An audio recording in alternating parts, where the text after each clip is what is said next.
Gentlemen, again, thank you so much for joining me, primarily to talk about the Moth Effect, which the entire series has now dropped on Amazon Prime.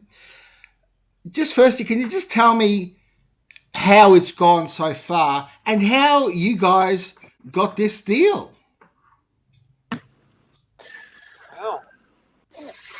Well, you can answer the first one, and I can answer the second if you like. Yeah, sure. Yeah, all right. It feels like it's gone really well. The comments and reaction online seems to suggest people have kind of got it. We seem to have found a little kind of niche but not small audience of people who like kind of smart, satirical, deep, weird stuff. And yeah, on Twitter and elsewhere, people have been popping up comments like, "Oh, it feels like a weird hybrid of, I don't know, Black Mirror and SNL or something." So like the references people chuck in are quite complimentary, which is nice. And it has also been a somewhat of a crowd splitter, but I always regard that as a good thing because it means you're sort of saying something distinct. You can't please everyone. So I'd say like 70% of the reaction's been like, "This is great," and then 30% have just been like, "I don't get this at all. I hate it," which I think is a good thing. I think it's a good thing. I think I've quoted Bill Hicks a lot in response to this, like how people have received the show, which is like, he said, "Oh, I can't make comedy that pleases everyone. If I wanted to do that, if I want to make everyone laugh, I would just go out into the streets and tickle people individually. Like that's the only way." So the fact that we're losing some people, I regard as something of a success. Weirdly, So I think it's great. And how did you guys? I'm sorry. Go ahead, Nick. Sorry about that. No, I was just and some of the folks that have got it, they really get it. Yeah. And they're really like, "Oh wow, this is quite exciting to see on Aussie TV and stuff." And they seem to have got what Jazz and myself have intended. So that's really, really exciting. And again, it's not as it stands. Like, it's not like it's taken over the world, but it's certainly growing. It's certainly like now it's fully out there. People are watching the whole series and feeding back directly, and it's just growing in its own little way. And I think eventually it will find an audience, but it's not like a out of the gates Fleabag. But I think it's got potential to kind of be one of those things that will have a nice life. It feels that way. Just tell me how you secured this deal with Amazon Prime, it's a major deal because it's beyond the traditional TV model, isn't it? Because this platform automatically goes all over the world. Yeah. Oh, I think Jazz and I were in the right place at the right time. I think. Tell me about that. Yeah, that's definitely a part of it. Well, I kind of got to know Tyler Byrne in the States in his kind of LA context, and we were chatting, and I pitched a different show to him, and we just broadly like got along really well. And I stayed in touch, and it was around that time, and I wasn't aware of it, that they were considering setting up an Australian satellite, kind of Amazon, to do some domestic stuff. And so through that friendship, that kind of meant that there was just this nice, line of communication between us and him. And then in addition to that, I think what Jazz and I had created, so we did a little small series called Nice Shorts, which was a very experimental web series where Jazz and I had a similar ethos in terms of how we approached the Moth Effect, but it was very online, very experimental. And as much of these things are, it was quite hit and miss. But you could really see what we were going for. And on the back of doing that online series, we kind of cut them together, took 16 sketches and then made 5 15-minute episodes. And it just felt like a show. It felt like a really cool, coherent, weird show. And then Jazz and I from there went, oh, if we do this again, let's approach it in a slightly different way, which became the kind of bedrock of the Moth Effect. And then lo and behold, this to where the timing came in. We sent some compilations and some stuff to Tyler and Amazon, and they really, really liked Jazz and my vision for, you know, what the Moth Effect would be. And Jazz, feel free to jump in and be more coherent and efficient in the communication of that idea. That's okay.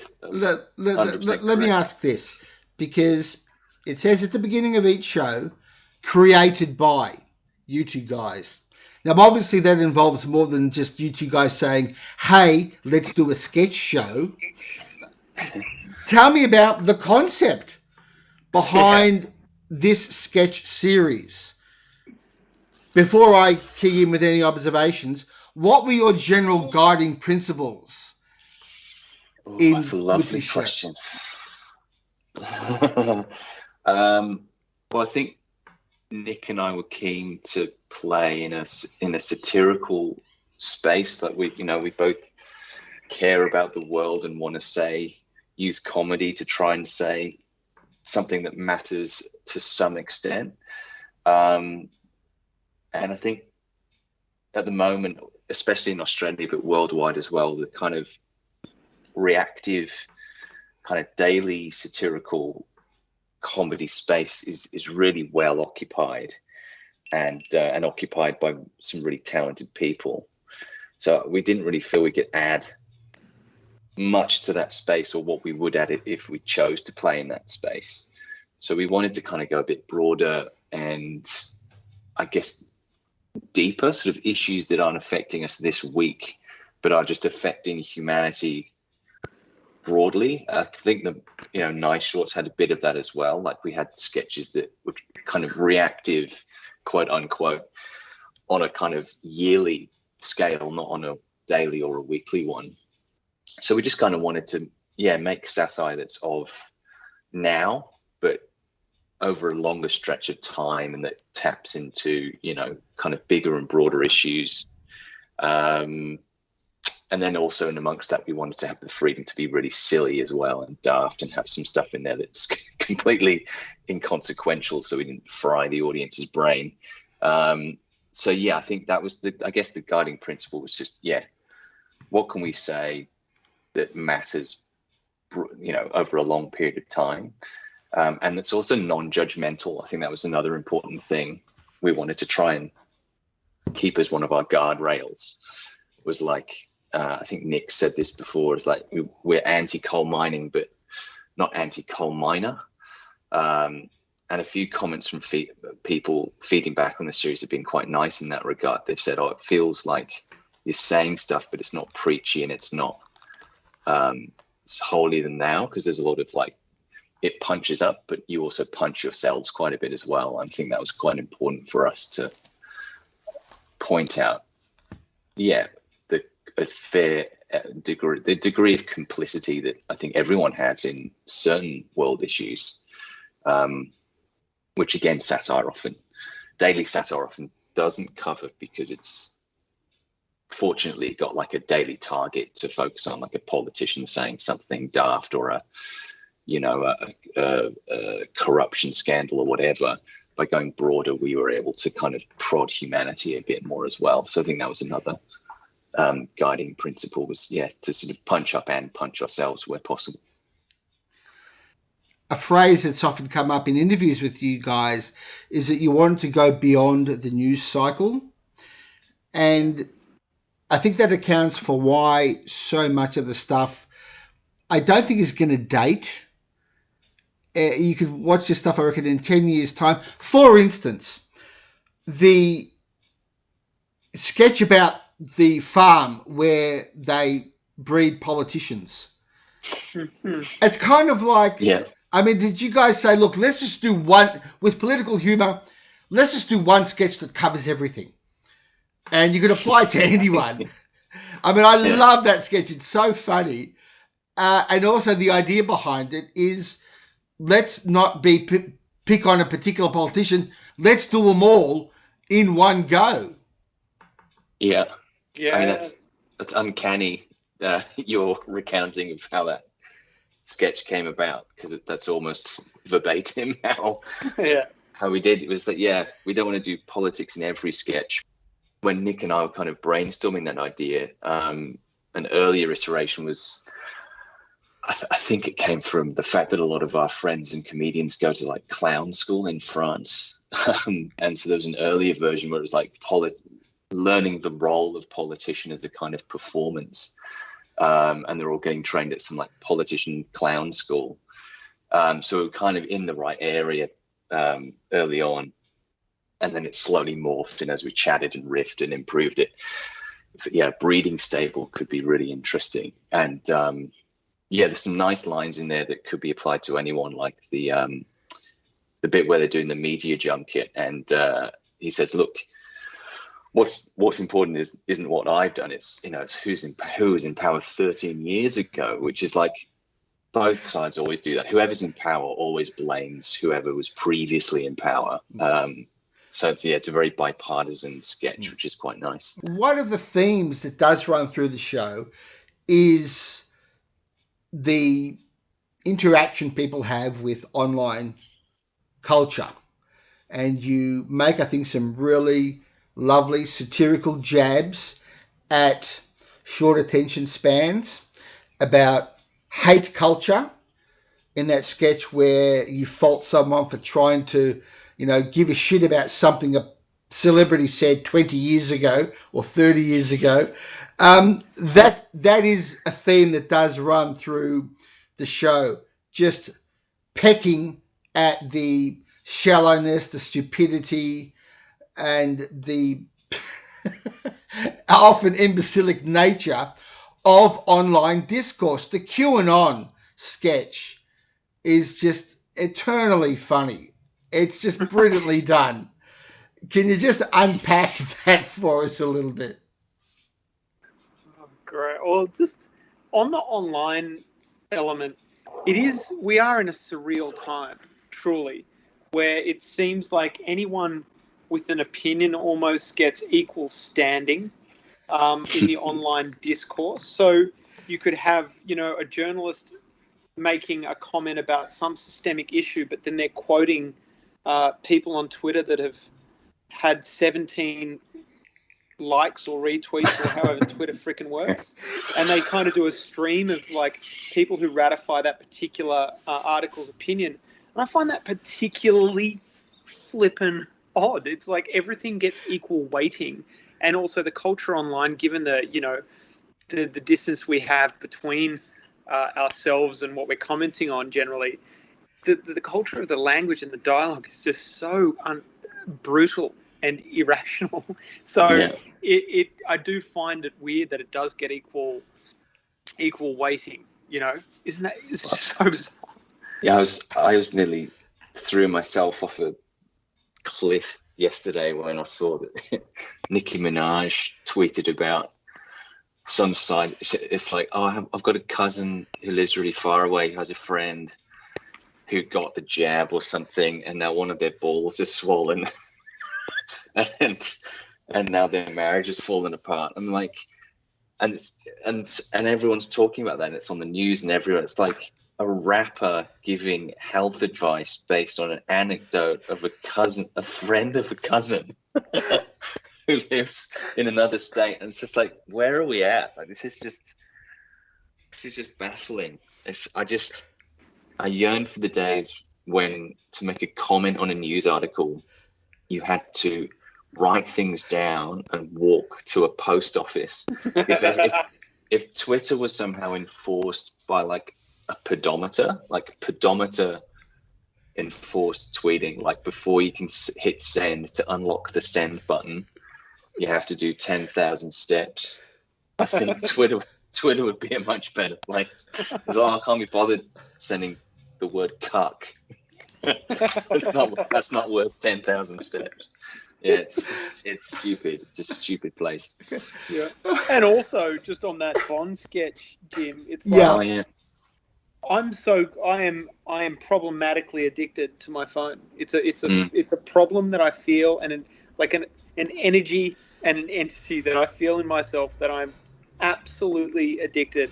And so I'm getting off all the online utilities because, I'm totally complicit in that distraction and buying into those opinions and the absolute cacophony of information, images, and communications that aren't my own.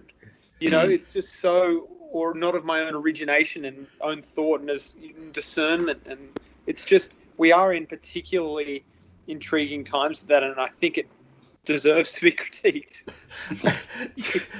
You actually do have a very strong cast here. I don't want to get distracted by this, but how did you get cast like this? Brian Brown is hilarious in this thing. Yeah. It's just straight faced. It's just brilliant. Oh, he's so good. Well, we were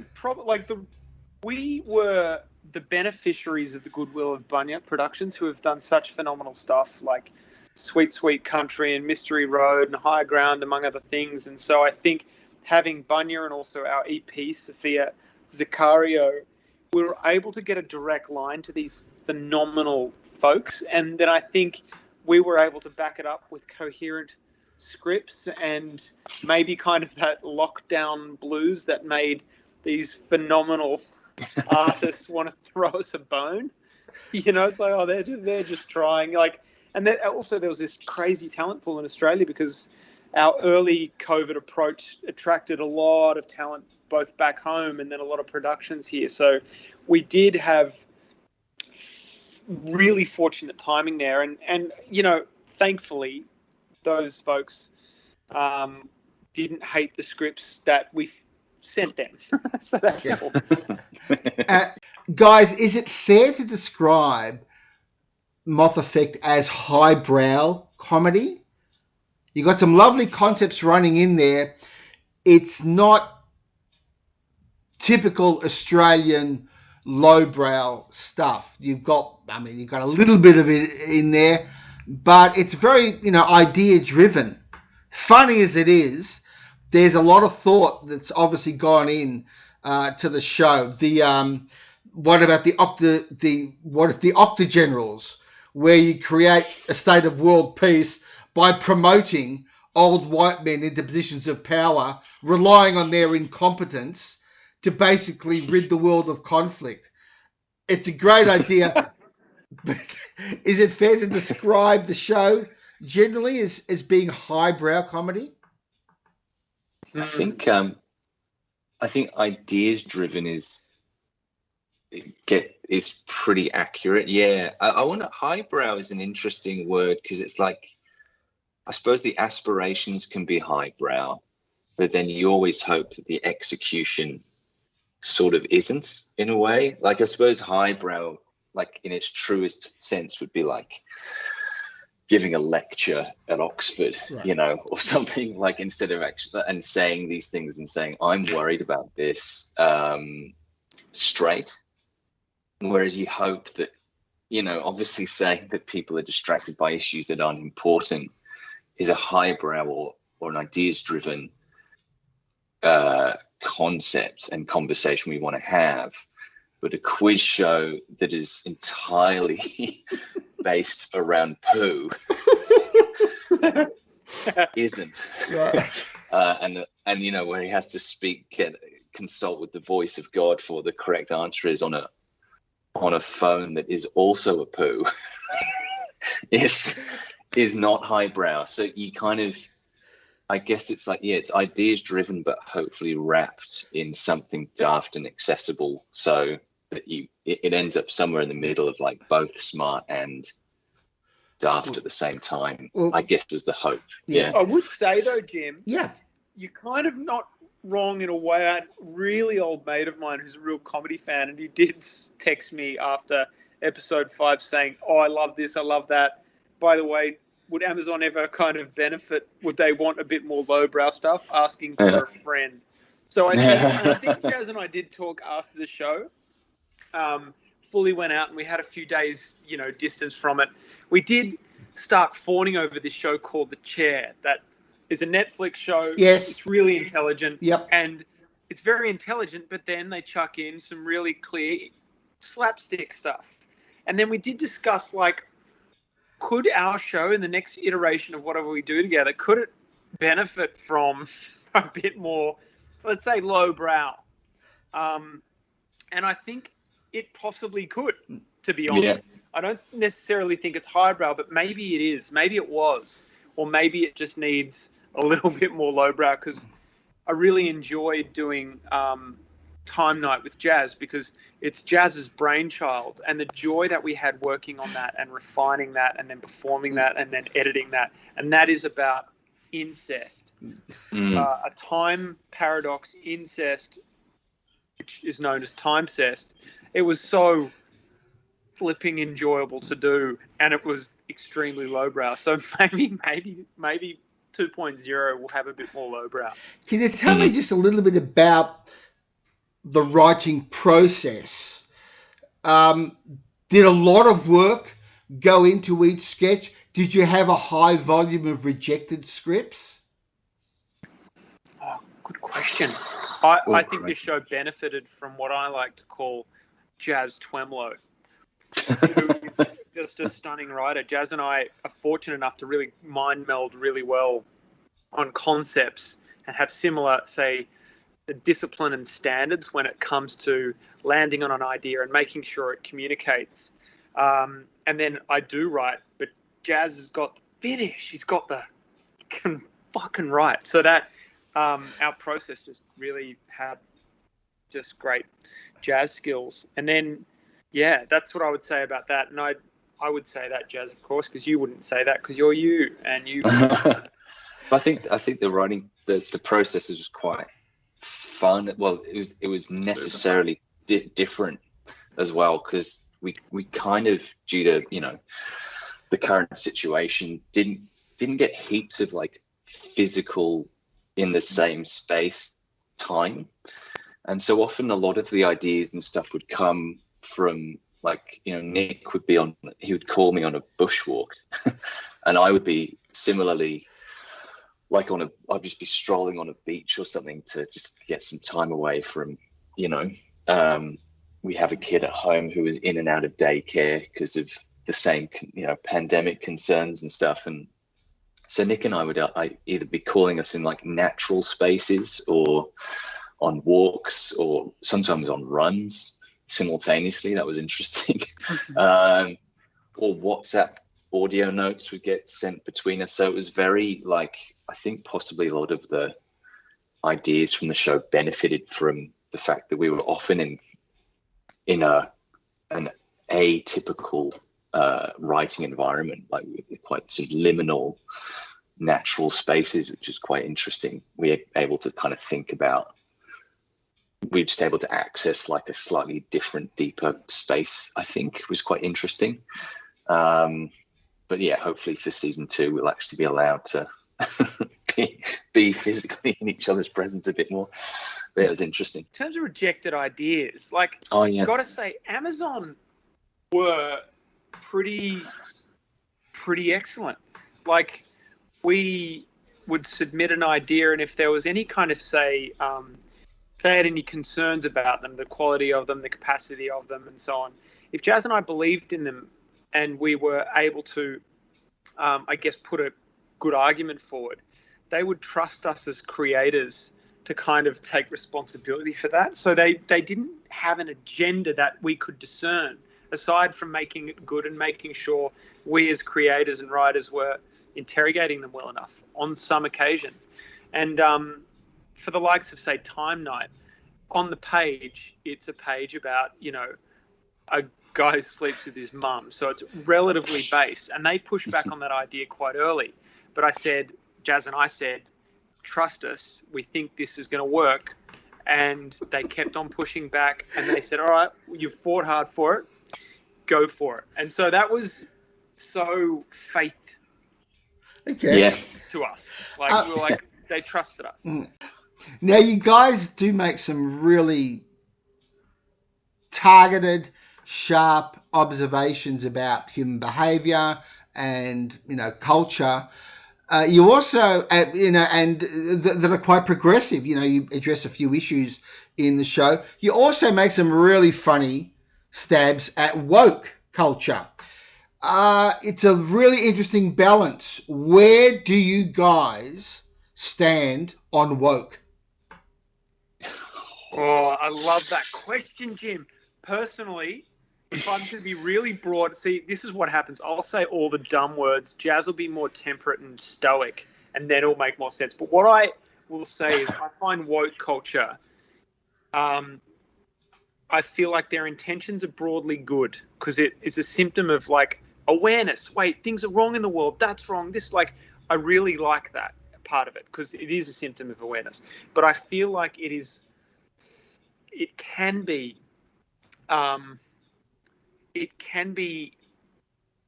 let's just say it's not the point. That identity politics and identifying identifiers being the thing that governs our reality is the same problem we've had for a long flipping time. And I think wokeness often is quite a superficial assessment of what reality should be. It's easy for me to say I'm a straight white guy. I've had it easy. However, it's not quite what the human project should be about moving forward, though I understand it. I think that's a fair response. I'm often really frustrated by it, but I do understand it. Fantastic. Yes. Sorry, Jazz, did you want to add something? No, I think what Nick said is entirely accurate. I think saying it being the point is interesting. I think I think equality and pushing society towards a state where things are more equal or entirely equal is completely necessary and urgent. But sometimes that doesn't form a Venn diagram overlap with what's good for humans generally. So hence why, I think the best example of that in the show is the woke drone sketch, which comes from a real place, because you see people online celebrating, we've got the first person of this background, now a general, or in a broader context, with more of the top 10 Forbes rich list billionaires, and now there's gender parity there. And I was like, it's not really, but the rich poor divide is getting worse. So it's like, is that progressive that the rich poor divide is now gender equal? Like there are just as many rich women shitting on poor people as rich men. Like, why is that? There shouldn't be a rich list. That's the goal. That's the ultimate. That's where we want to get to. And also, and not having people remotely wiping out women and kids in the Middle East by remote control is surely what we want to get to, not caring about who is controlling the thing. Again. So that's that's what I think. So again, just for the sake of clarity, the woke drones clip is about the development of a new level of drone technology where the drones still strike with deadly accuracy and with great lethality, very lethal, but that the trigger can only go through, the order to actually bomb someone can only go through if a sufficiently diverse number of service people press the button all at the same time.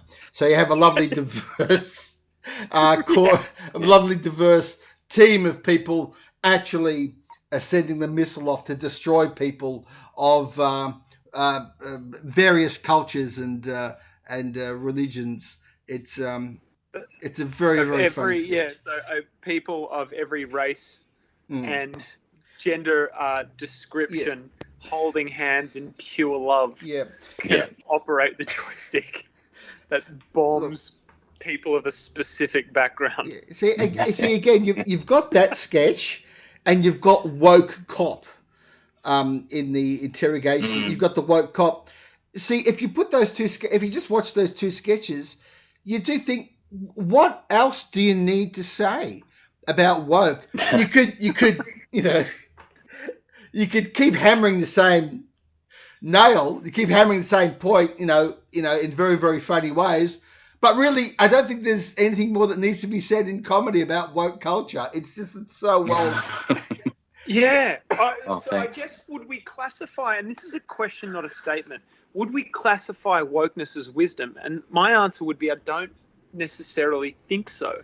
I think, though it's a symptom of awareness, it would be, I believe, we're talking about weaponized woke here, not general awareness. But weaponized woke to me seems like, this is patronizing, but relatively adolescent, in the sense that you grow up, you realize something's wrong and everyone needs to hear about it. This is wrong and blah, blah, blah.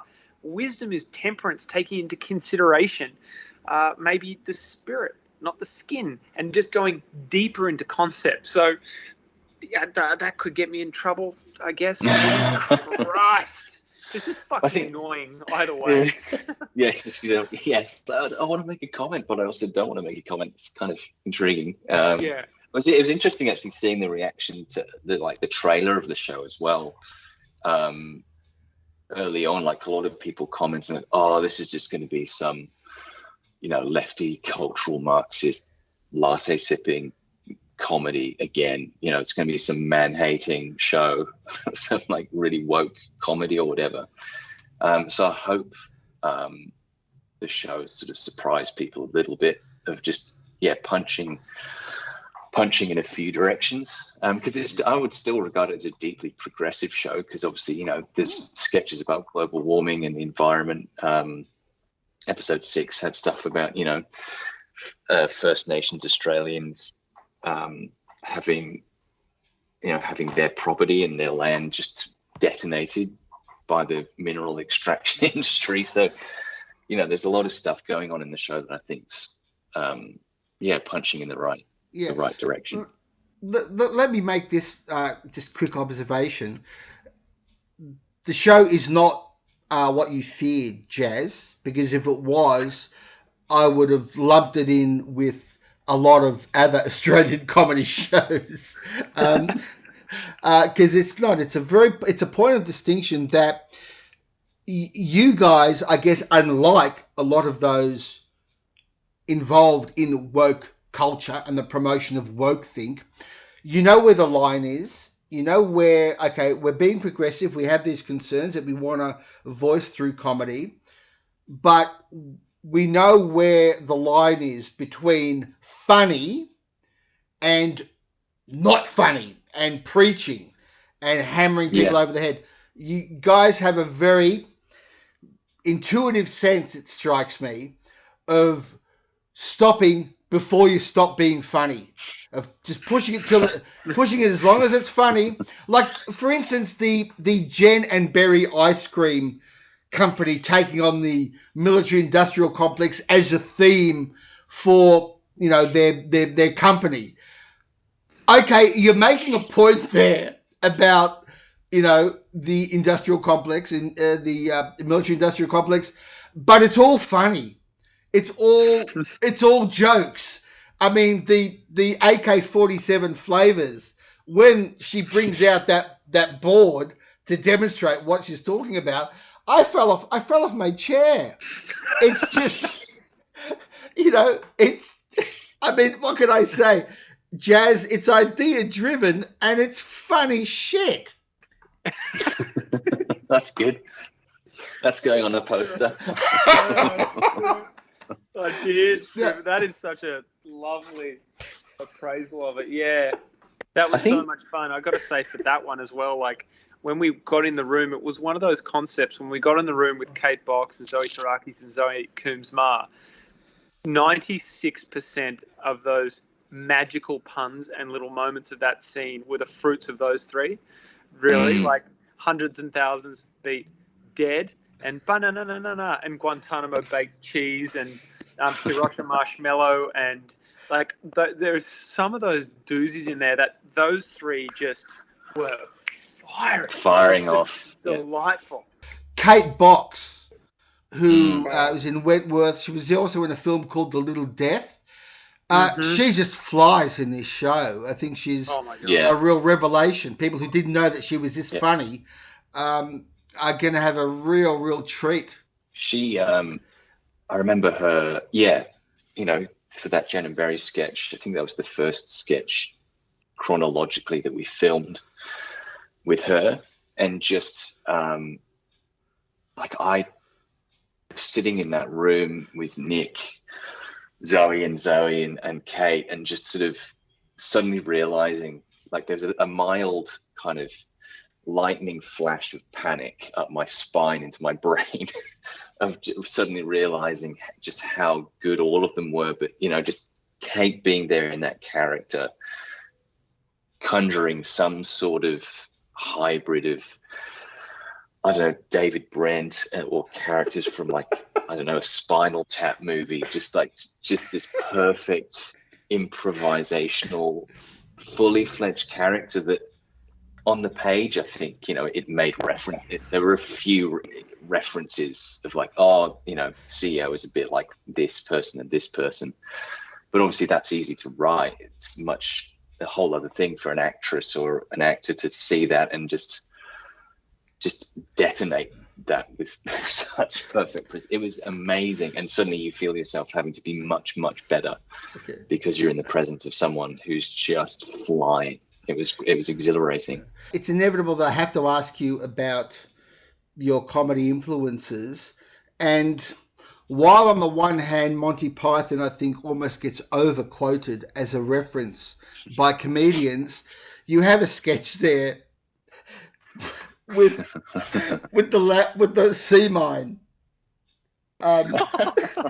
which is, that's pure Python. Can you tell me about the comic references that you drew on, or comedy that you really like? I know one of you guys has mentioned a very underrated sketch comedy show called Big Train, which I thought was just brilliant stuff. Just tell us a bit about, just broadly, your comic influences.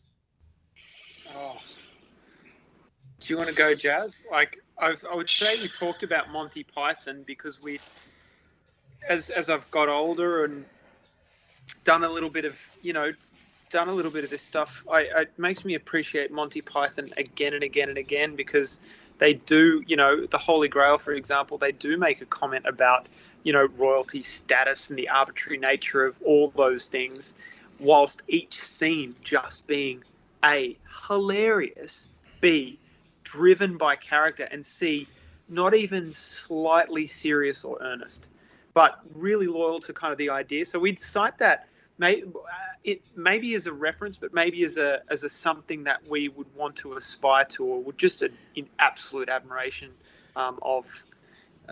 And definitely Big Train as well. And yeah, we love the Brits, I guess, don't we? yeah.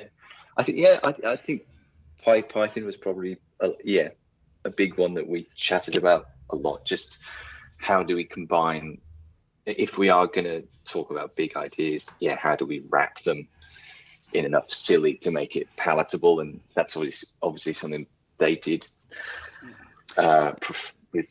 just profoundly well. I think I really like Chris Morris.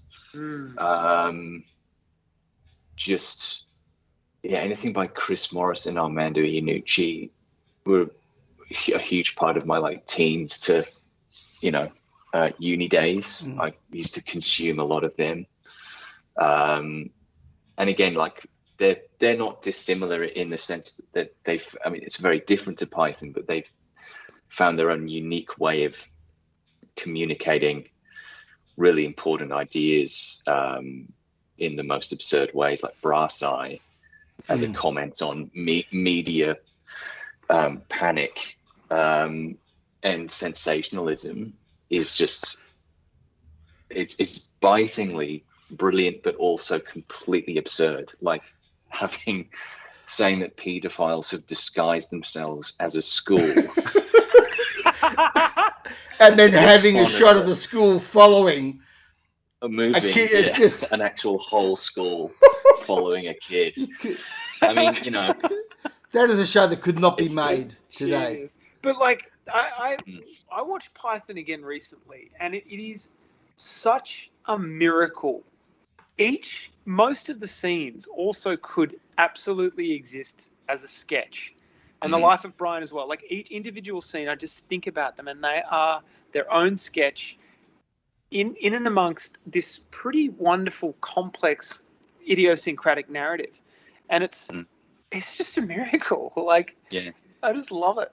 Well, they throw stuff away that, yeah, anyone else would be tempted to use as a whole sketch. Like the idea of, you know, what would it be like for the guy at the back of the crowd during Jesus' Sermon on the Mount, like in the actual logistics of trying to hear him and like not being like, can you speak up? Like all that kind of stuff. You could make a 4-minute sketch out of that, but they just use that they breeze past it to then focus on a dialogue between, you know, who was it? Like, again, was it the Judean People's Front or something? Where they're having a little get together, but like, you know, they just drive past that so fast, and it's such a rich. Every scene in that movie is such fertile ground for, yeah, overindulging, and they never do, which is I guess a really valuable lesson as well. Yeah, and one of the Aussie influences for me personally as well was like obviously Full Frontal and Comedy Company. As a kid, I didn't necessarily have aspirations ever to be an actor or a writer or anything like that. I had no idea, and nor did I say I want to do that one. But just we would just sit down as a family and watch the Comedy Company and just laugh, and they're just massive characters, and it was just such a joy. And I think that that is something that Jazz and I have discussed since finishing the show as well, is like, you know, this is not a uniform rule for us, but it's like, yeah, character really is something that we should really focus on, because that may be something that A, we love to do, and B, it may not be necessarily throughout like Australian sketch these days. Not that there's been many Australian sketches, but just like that just absolute commitment that we'd love to improve and do more of and stuff, you know? Yeah. Do you guys have any views on the state of satire in Australia? And yes, that is a leading question. Yeah. You go, Jazz. You go. Well, I have views on satire as a concept in its entirety. Perhaps not specifically Australian. I mean, I think what's happening in Australia is great. I think, you know, 20 years ago, I don't know, that's such an arbitrary time to say. I think often, you know, the US with the Daily Show and all those sorts of things are often held up as the gold standard. But I think, and The Onion and stuff like that, but I think possibly social media has allowed a proliferation of pretty talented people over here to get prominent. So you've got, you know, the Chasers enjoying like it's, you know, 2.0 thing now with, like, you know, they've got their podcast and they've got like those articles coming out. So sort of every day, like fake headlines and stuff. You got the Batuta Advocate, the Shovel. You got the Feed pushing stuff out. Mark Humphrey's doing stuff for 7:30. So, you know, we've really got a glut of talented people putting stuff out. And it seems like we've not reached saturation point. It seems like everyone's just really enjoying it. And possibly at a time like this, it's what we need. And people are really just enjoying having that constantly appearing all day. Just, you know, funny stuff, holding power to account, that kind of thing. I think for me personally, like a massive something that affected my view on satire was going through Brexit and Trump almost back to back, and now seeing it as well with the pandemic as well, of like labeling your opposition. You know, with Brexit, it was like, you know, everyone who voted for Brexit was a knuckle dragging racist, you know, and everyone who voted for Trump was some backwards, hick, redneck, deplorable. And now with the pandemic, like I follow the restrictions, obviously, but I do sympathize with protesters to a degree, because who am I to judge, what they're going through? And if I've been brought up, if I were in their shoes and had been brought up the way they've been brought up and had the family they had and the friends they had and read the things they read, and we're in the digital bubble that they're in versus my own, I would think exactly the same way as them. So, we're all a product of just what we've been through. It's not like they're choosing, it's not like they're me and choosing to protest or anything like that.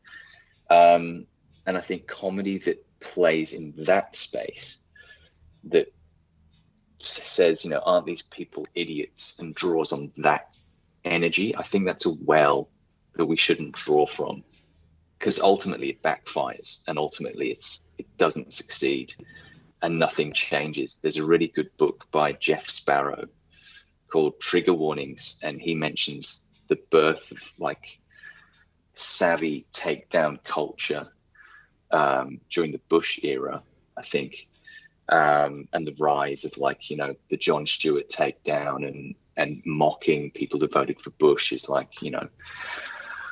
again, backwards hicks and stuff like that. And he says it reaches a culminator, it reaches a real peak, I think, during the Obama years or something like that, where Jon Stewart and Stephen Colbert held a rally to restore sanity, it was called, because the housing market tanked and people were protesting against Obama, and they were all saying they were going to vote Republican at the next election and all that kind of thing. And he said that really epitomizes what's where satire can go wrong is, oh yeah, you're all angry, therefore you must be insane. Like there's no justification for your anger, and we're going to look down on you, and we, the satirists, are here to be clever and smart, and we know what's right and you're wrong. It's like a lot of these people have just lost their homes because of the GFC, so saying you're insane is so dismissive. But for comedians and satirists, it's such an easy energy to draw on. And I think that's where satire needs to be careful, and we need to learn as satirists, lessons from Brexit and Trump, because now we're in a similar situation with the pandemic. There's a very us and them vibe. And what can we do through humor that's constructive and informative, perhaps, rather than savvy, smug, and dismissive? Because, as I said, ultimately, I think that backfires. Can I just offer you guys just a quick observation and hopefully get a comment from it just about the state of satire in Australia? There is some, yes, and some of it's funny. Some of it is not funny. There is a lot of comedy about interest rates and by-elections and what happened in the news last night. And I know, you've worked on Tonightly, so you'd be familiar with the pressure of doing that and the difficulty, I guess, of making it funny. Although I did think Tonightly was very poorly treated, but that is another topic. But we do have a lot of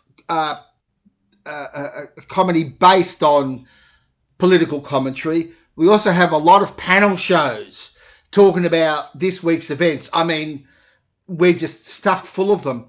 But we don't have, as you mentioned before, Nick, a lot of sketch comedy around at the moment.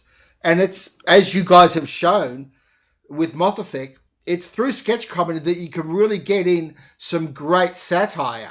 And I think one of the measures of the nervousness of Australian satire at the moment is the fact that there is so much Australian television which has gotten away for a long time with not being lampooned. For instance, The Project. How can a show like The Project get away with being on air for this long without somebody just skewering it with, impersonations? I mean, where are the Kerry Bickmore impersonators? Where are the Waleed Ali impersonators? That I use that as one of the measuring sticks of, the shortcomings of Australian satire. I'm just offering that to you, gentlemen, just as an observation. It's fair. I mean, frankly, we tried to get on the 7:30 report. It was 7:30. Is that what's it called? The project. The project, yeah. The project. Actually, we tried to get on the project to promote the show, and they we couldn't get on. So I'm actually I feel like I can say, yeah, we should take the Michael out of them. Yeah. I mean, I think it's easy to watch that stuff, and it is of the day, and it does talk to a particular set of viewpoints. So I could see why people watch it and embrace it, and Waleed is a charismatic, good communicator. So I can see why it's successful. Having said that, that's the kind of thing that Jazz and I did want to avoid comedically. We did want to have at systems, not just at day-to-day stuff that had a very strong opinion or a very bipartisan, say bent. We really wanted to avoid that. So whilst I'd be loath to criticize them because we wanted to get on the show to promote it, I would say that's the nature that form of comedy Jazz and I did want to avoid, mainly because it's being done pretty well already, as Jazz said earlier. Okay. But you're right, Jim. It's bloody right. It's right material. And we did kind of touch on some banality of some of those shows, like the deep news bit where Jazz and I had a breakfast TV show, and that asinine, just basic, sickly, sweet stuff. That breakfast show to me is the sign that the world may end. I don't want it to end. I'm not a doomsdayer, but when I watch it and just that narcotic energy invested in the banal, I want to cut my face square off. So I guess we tried to have a trivial entertainment news programs, which I wouldn't necessarily put the project in there because I haven't watched enough of it, and I do respect Waleed as a journalist to an extent, but I don't know what that show really is. But it's right for the pickings. Jim, you're right. Bondi Hipsters I'm a huge fan. I love Soulmates. But Bondi Hipsters is just so funny. I loved the little half-hour movie you made last year. I was surprised, frankly, how you went from these, minute-long or a few-minute-long sketches to actually, developing it into a proper 35-minute narrative where you actually develop the relationship between the guys. Are you going to do more? In fact, I'm wondering if it's time now for another update about chronicling what's happening now. We were meant to be out of this. Dominator in 2021 would be hilarious. I'd love to see their stance on what's going on now. I mean, the reality is Christian and I are very, very close friends, and it just wouldn't surprise me if we did more stuff down the line simply because we enjoy each other's space. And we enjoy those characters, and you can get away with murder with those characters. They can say anything. I would love Adrian and Dom's take on the vaccination, because they wouldn't give a shit how it was received by anyone. And in fact, the more annoyed people got, the better. So I kind of would love to use that as an avatar of just wild, different, odd, provocative ideas. I'm a huge fan of Louis Theroux. I laughed my head off watching that sketch.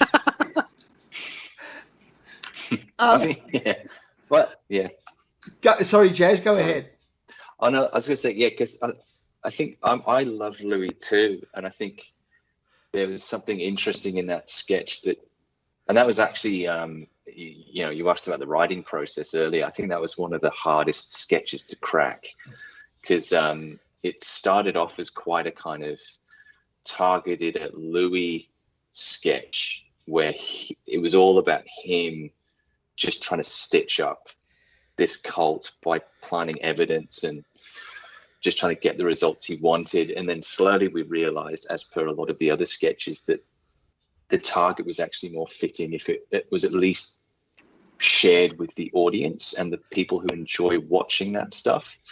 And And so it kind of, we kind of had to pivot it a bit, and it became this quite, I think that's why if you like Louis, you can still enjoy criticizing, or that you can enjoy that sketch criticizing the culture of that documentary, because it's, it's talking about that we all I think it even ends, the sketch literally ends saying like, we're all better than someone else. Like we enjoy watching these things because even though Louis comes across as having this empathetic intent, him doing that means we get to watch it scot-free, and we get to laugh at these, quote unquote degenerates or whatever. So it was a really fun and tricky, but fun tricky sketch. I think it was an example of something I mentioned before, just about picking a topic or picking a target and then taking a few steps back. So it's not just about Theroux. You're actually talking about a genre, a particular type of documentaries. You could apply Michael Moore. You could throw in Morgan Spurlock to a certain degree. It's talking about a nice general topic, and I just laughed my fucking head off. It was just so funny. Oh, mate, it's so lovely. Yeah, I mean, I adore Louis. I really, really, really adore Louis. But I feel like as I've maybe grown up a little bit, he's kind of retrospectively broken my heart, because I'm like, wait, I know what you're doing. I can see what you're doing. He's like, oh, I'm so innocent here, and I'm just filming these people who are going through absolute hardships in some cases. And whilst he's empathetic, for me as a viewer, I'm there because I'm fixated, not because I'm learning anything about humanity aside from its, how it manifests in darkness. And I just feel like he has been somewhat manipulative, but you're right, so has Vice in some cases, so has all those other documentarians that you've mentioned. So I feel like, we enjoyed making that observation, because he feels like such an objective observer, but he's anything but, and so are many of those other documentarians. The title, The Moth Effect, where did you get that from? What's it supposed to refer to? Well, you can answer that. Well, the title came from just us rattling stuff off. It really was, we were just combining nouns and words, because it was like the 11th hour. I think we had to have the name submitted that evening or something like that. There was like some cutoff point to submit to Amazon. So we were just sitting in a cafe, just pointing at stuff like table, waiter, tree, like just anything. And then I blurted out the Moth Effect, I think because we've been talking about the butterfly effect or something. And it sounded kind of cute and funny, and we stuck with that for a while and explored it. And we realized, actually, it's not a bad kind of overarching metaphor for, I guess, some of the things the show might tap into, like human beings being distracted by spectacle and noise and hyperbole and all the things that aren't good for us. Just the focus being in the wrong place, as per, like the Woke Drone sketch and a lot of other sketches. Just what are we distracted by that's not getting us to where we need to go? And we realized, actually, in retrospect, so then we grafted that on to the name as if that was intentional. But actually, it was a big accident that happened. It was a happy accident, essentially. But yeah. I've got to let you guys get back to your day. I just want to.